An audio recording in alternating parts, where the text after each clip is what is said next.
My name's Jim Burke. I'm with a company named KBI. KBI is the manufacturer of the supercapacitor module.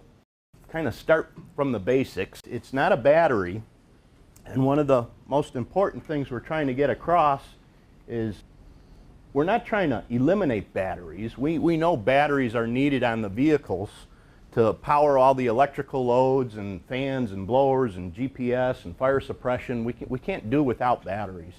But when those batteries fail because they've been taxed, when the engine isn't running and it's time to start the vehicle, that can be a rather costly event. And the idea behind this nickel carbon device is you put it on board parallel with the batteries during an engine starting event, and then once it's recharged, we isolate it. Being a capacitor, once it's charged up and removed from the circuit, it'll hold that charge for a couple of years. So you can, the concept is you're rest assured there's always an energy storage device on board with enough power to start the engine regardless of what's going on with the lead acid batteries. And I'll try and explain a little bit on the chemistry, how we do that, and the circuitry. We produce two different sizes of these capacitors. TriMet, with the climate that you're in, we're using the smaller version. We refer to it as a 70 kilojoule unit. Kilojoules reference is a reference to how much energy is inside the device.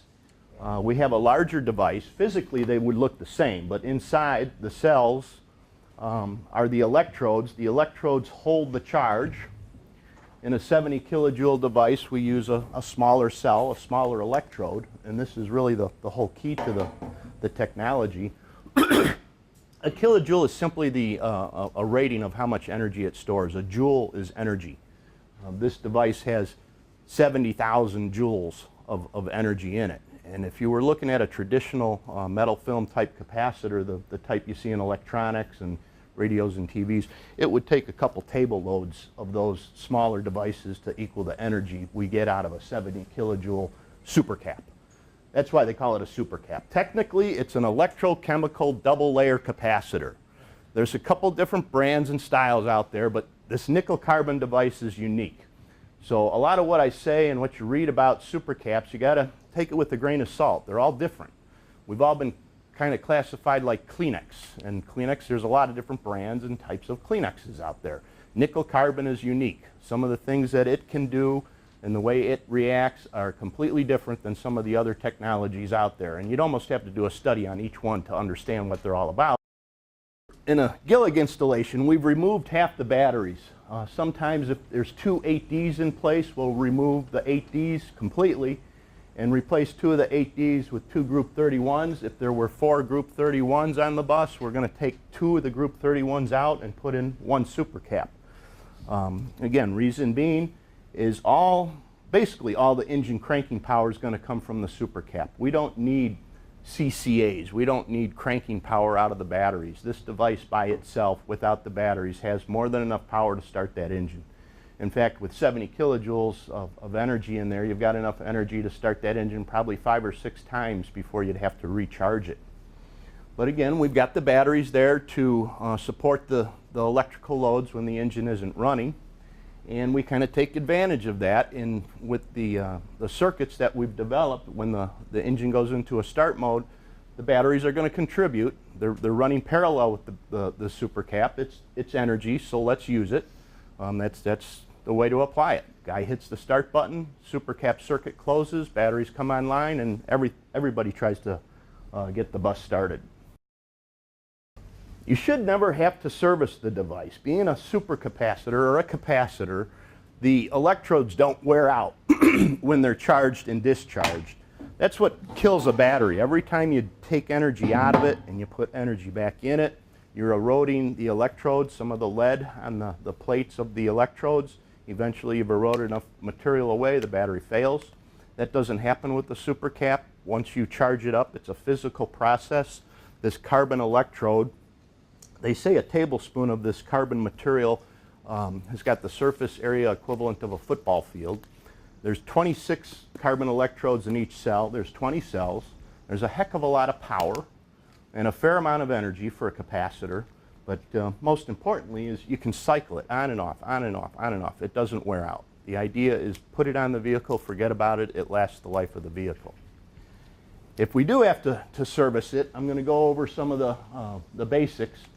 In the literature and the manuals, you'll see, and on your bus, a J1939 CAN bus port. That port is not used in the Gillig TriMet installation. It's that top one there. You'll see on the bus it's plugged. It's there for troubleshooting and reprogramming at the factory if need be.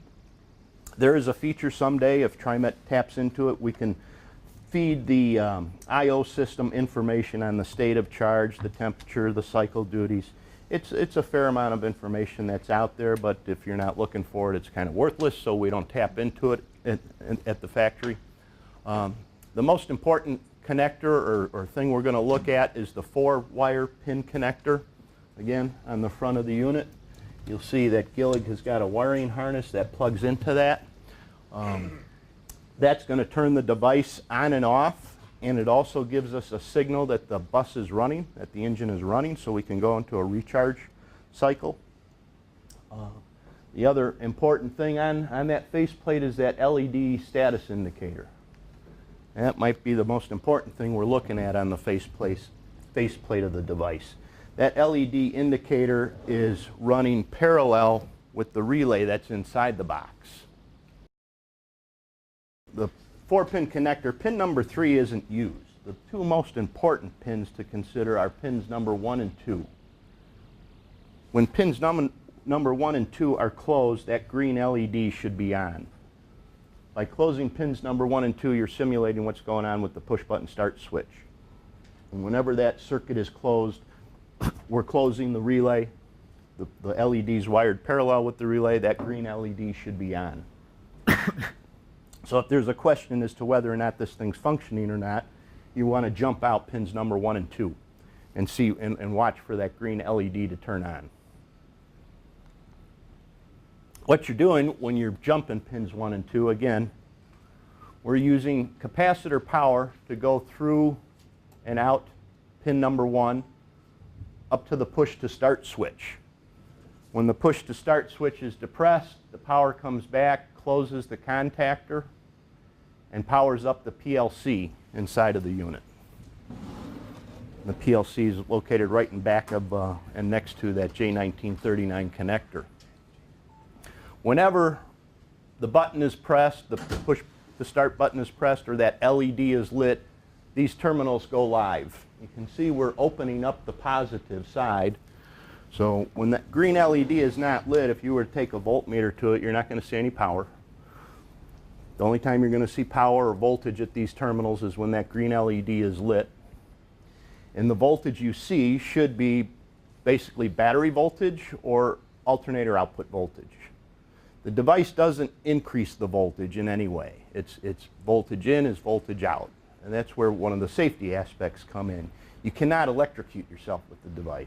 Once it's charged up, if your alternators or your regulators are set to 28.8, that's what you're going to have here, 28.8. 28.8 can't hurt you. It's not going to shock you. It's got a lot of power. We've got the power potential, again, that 70 kilojoules of 6,000 to 8,000 amps. So if you were to dead short it with a wrench, you're going to have a arc potential that's just tremendous. I've done it myself accidentally. There's one heck of a zap.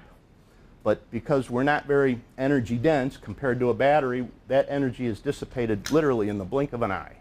The arc occurs, the energy's gone, the event's over with.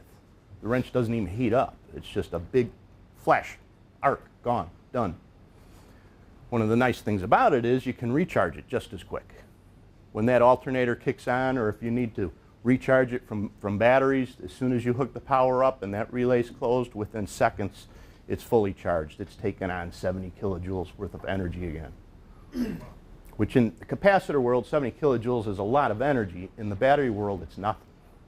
I mean, if electricity is like water, and I always like to use water as an explanation, but if this is the power or energy inside of a battery, it's a fair amount of energy. The energy inside this device is probably about a capful of energy compared to that battery. The difference is the internal resistance. This thing has virtually no internal resistance. It's extremely low. It's about 6 milliohms. It's about 1/10 of a battery. So we can get rid of the energy that's stored inside of there extremely quick, very quickly. Lots of power potential. And we can bring it back on just as equally as quick. If something has gone awry in the bus wiring, odds are you've blown the fuse inside of this thing. And I'll get into that in the next slide or two. But if you suspect it's not working, again, the best way is to jump pins 1 and 2. And I'm going to get John half a dozen of these test leads. But if you don't have one, again, you're going to jump pins 1 and 2. And I'll show you down on the bus what happens. But what you can do is when you close pins 1 and 2, that green LED should come on. We don't need any bus battery power. This thing can be sitting on the bench, if need be, to test its circuitry. When the green LED is on, you should be able to take a voltmeter and see what the voltage is in the cap. And there should be at least 20 volts in there, even if it's been sitting around for years. If it's below 20 volts, we'd want to recharge it, let it sit overnight and check it. But once you turn it on and take the voltmeter to it, you see at least 20 volts. If the LED doesn't light when we've tripped or closed pins 1 and 2, the first place to go is the fuse assembly. That 5 amp fuse is in there again because we're taking supercapacitor power, feeding the Gillig wiring harness throughout the bus, and if a short occurs in that wiring harness somewhere, we don't want to keep feeding supercap power to the short, so we're going to blow the fuse. So if you hit the button, the LED doesn't light, check the fuse. If the fuse is blowing and you replace it and we're functioning, you know your short is somewhere in the bus harness. Again, when you're inside of here, you're on the capacitor side of the contactor, so even though these guys are open when the green LED isn't on, the leads coming out of the supercap are hot. There's no doubt. They're charged. So you want to, be careful. Just don't drop a wrench in there, or take your watch off if you're in there, and try not to short out the terminals in the box itself. You can't electrocute yourself, but it's going to be, you'll remember what happened, I guarantee it.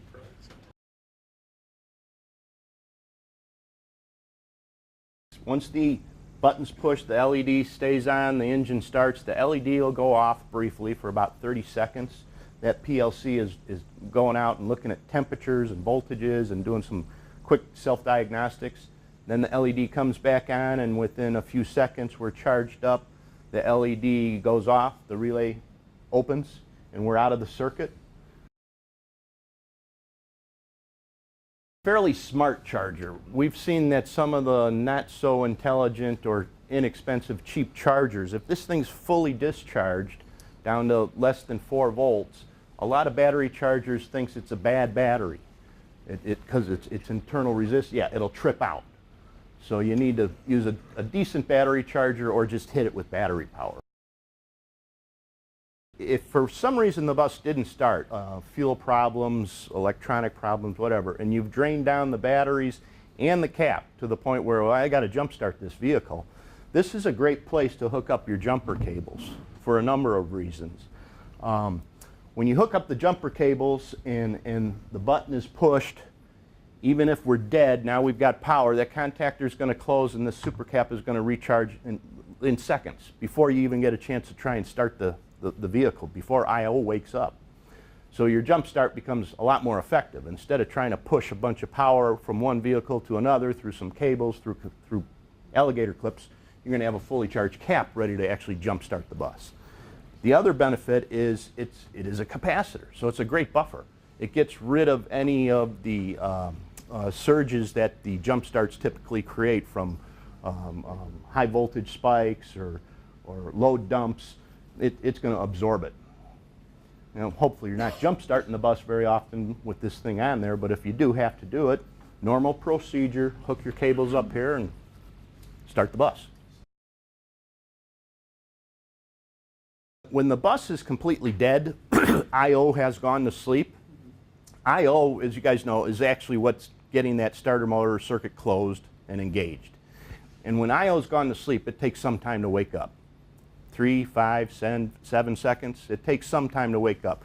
The amount of time it takes to wake up after you've pushed the button, this guy's charged up before I/O turns that starter motor circuit live. Which the drivers are going to have to get used to that if dead battery starts are a real issue in the fleet. If the batteries are continuing to get drawn down below that I/O voltage threshold and the master run switch is turned on, the bus is going to appear to be dead. Nothing's happening. My batteries are dead. I can't start the bus. Well, that's not true. With the super cap on board, hit the start button. You're going to close the circuit.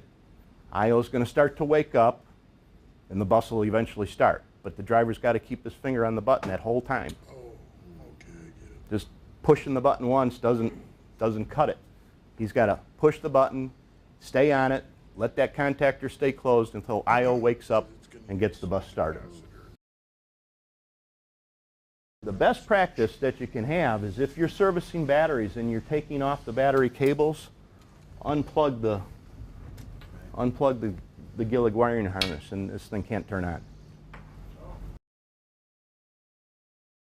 So the question has come up, can you limp home?